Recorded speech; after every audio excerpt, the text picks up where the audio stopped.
Thank you very much. I'm now delighted to introduce you to Mr. Carlos Heras-Palou, who is the chair of our sister group in the UK, the Patients Association there, who have done sterling work for a number of years. And we, as an Irish group, we're grateful to the support that they afforded us and their helping, guiding hand as we were trying to find our feet and establish ourselves as an organisation. So if you would give a warm welcome now, please, to Carlos.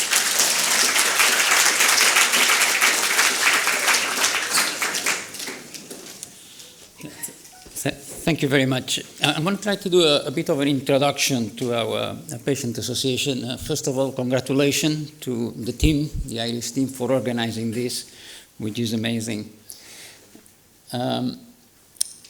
Some disclaimers. I'm founder and chairman of our patient association, and we have received grants from several pharma companies.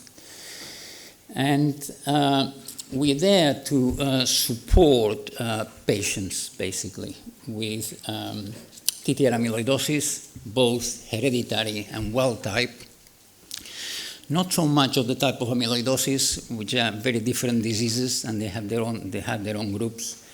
But ATTR amyloidosis is our focus. And as many of you, I have a family history. I'm a patient with ATTR amyloidosis, hereditary type. And when I was a boy, my granddad was very ill. I don't remember him being well, actually. He was in a wheelchair. He was losing weight. He was in pain.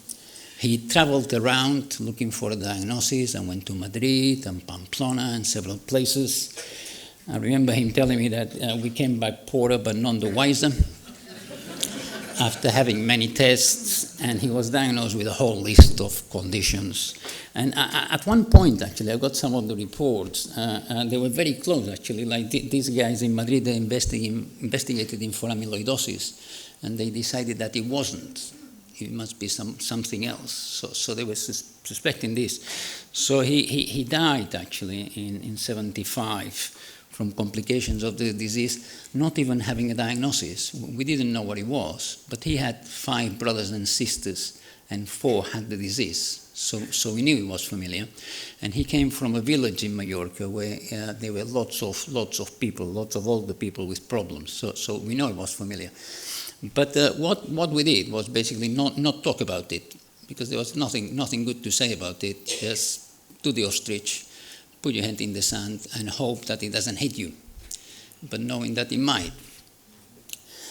Years later, my mother was diagnosed in 1994. In the photograph, there's my mother with her sister Maria, and they both got the disease. And when they were initially diagnosed, they were told, yeah, you have disease. We sort of know what it is. It's a type of amyloidosis, but there is no treatment. It's progressive, it's degenerative. You've seen your parents die from it, and that's what's going to happen. It's going to take 5-6 years. But shortly after that, liver transplant kicked in. And there was a period where liver transplant was very common amongst patients, which helped a bit, but the quality of life where I come from wasn't ever brilliant, actually. In some groups, it works better than others.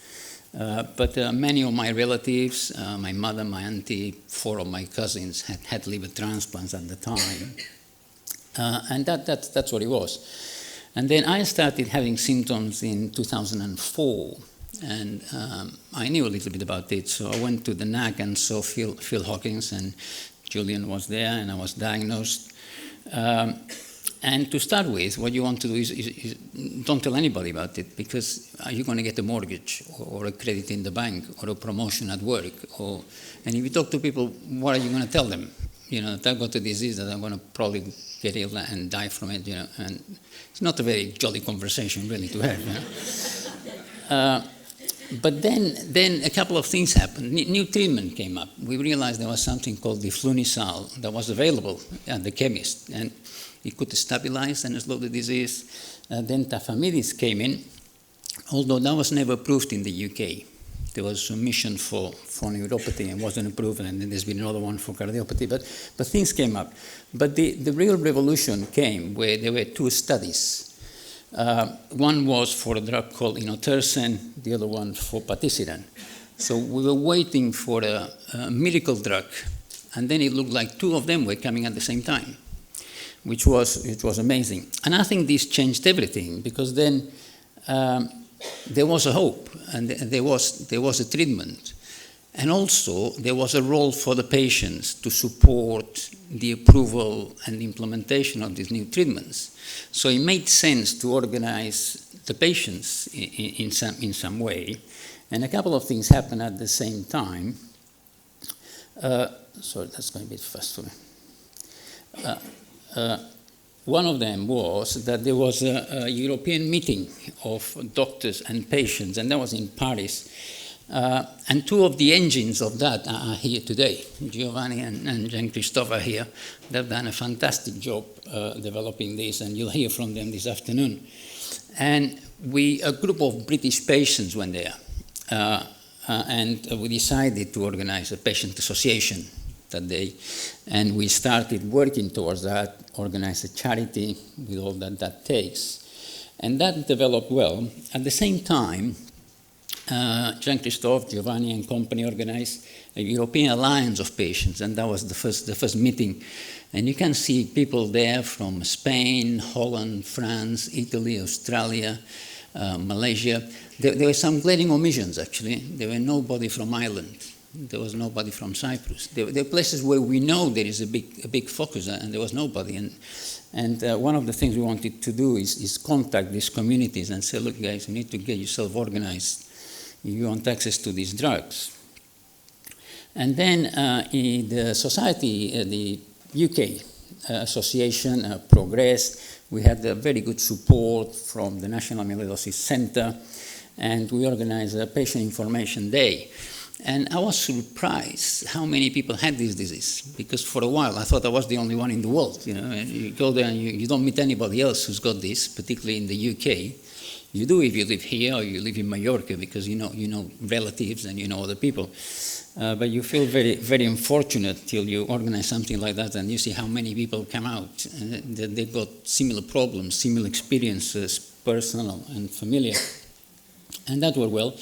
And then there was another meeting, this one in Berlin, which was very successful and helped us develop things further. It became clear that patisiran and inotersen were working, and that became more implemented around many countries in Europe at different speeds. And then the third meeting was organized from London because of COVID. That was online, but Julian had a big role to play there and was very successful. So things are getting organized, which is good. And there are all these institutions and organizations around the patient. And the Patient Association is one of the vital ones. All this revolution is being because the researchers and pharma has produced some new drugs that clinicians can give. But also the health system has got to approve that. And it's not been easy. It's not been an easy ride. And regulators have a lot to say. But all these institution organizations have two things in common. They have the patient at their center, and they want to provide a good diagnosis and a good treatment for these patients. So it makes sense to collaborate with them, and it's very important that the patient association or the patient group has a voice there and interacts with all the other groups. So what does the UK TTR amyloidosis Patient Association do? Well, we do many things, but I'll just highlight one of them. One is support individuals, people with a new diagnosis. They quite like having a chat with the doctor and understanding a little bit. But also, they like talking to a patient. And I realized once I went and gave a talk to patients, and it was a bit technical. And a family came to me and said, oh, we're so happy to hear you talk about this. And I said, did you understand what I was saying? He said, no, we didn't understand anything. But you've been diagnosed quite a while away, and you're still standing up. So that gives us hope, So it is important from that point of view. And we do that. And then we need to raise the profile of the disease. And that was a revolution for me. From being very quiet and not telling anybody to being on the BBC national news explaining to everybody that I've got this little disease, you know. So it's a bit of a shock, you know, even you colleagues, you know, raise an eyebrow.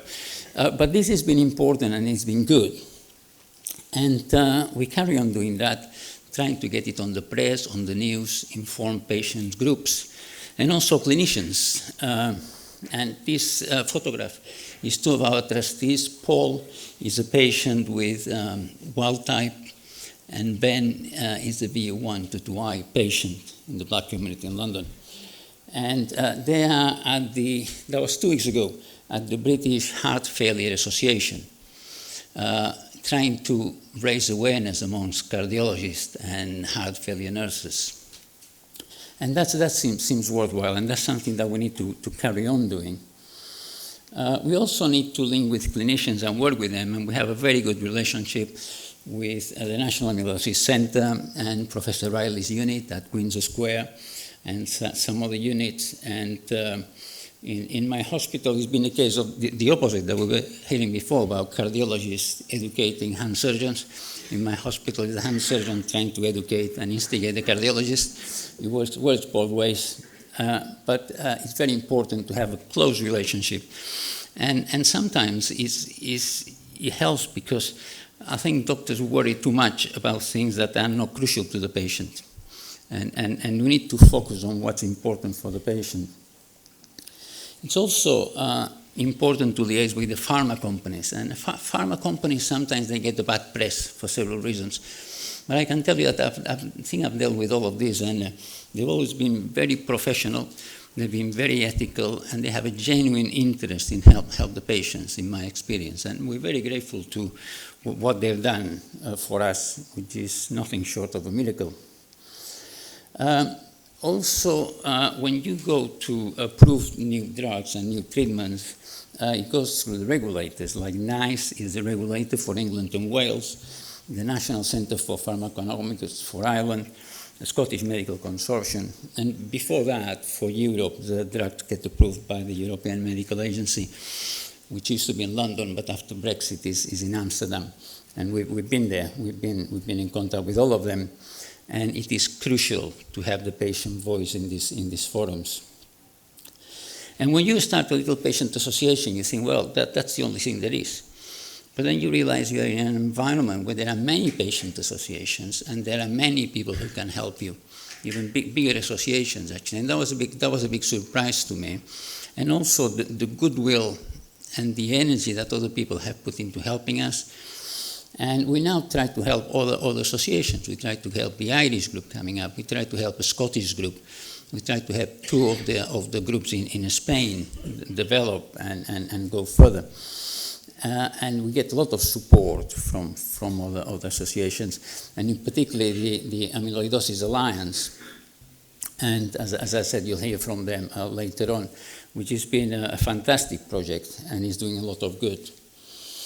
And what do patients want? I think that's what we need to keep in focus. What they want is a diagnosis and a treatment that's widely available, that is effective, and if possible, that is convenient.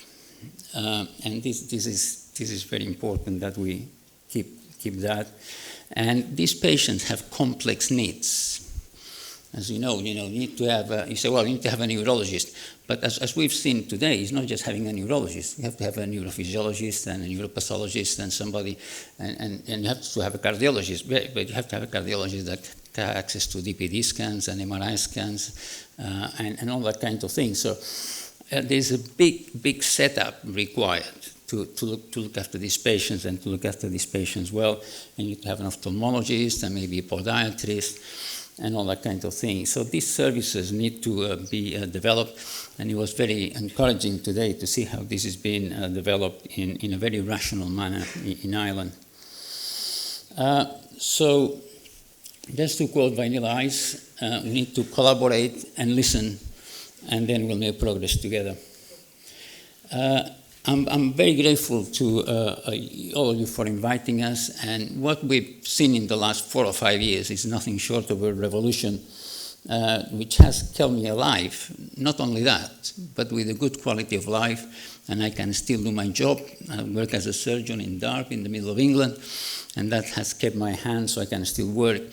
And perhaps most importantly of all, for those of us who have a hereditary condition, is that we think that our children will not have to go through the misery that our parents went. Thank you very much.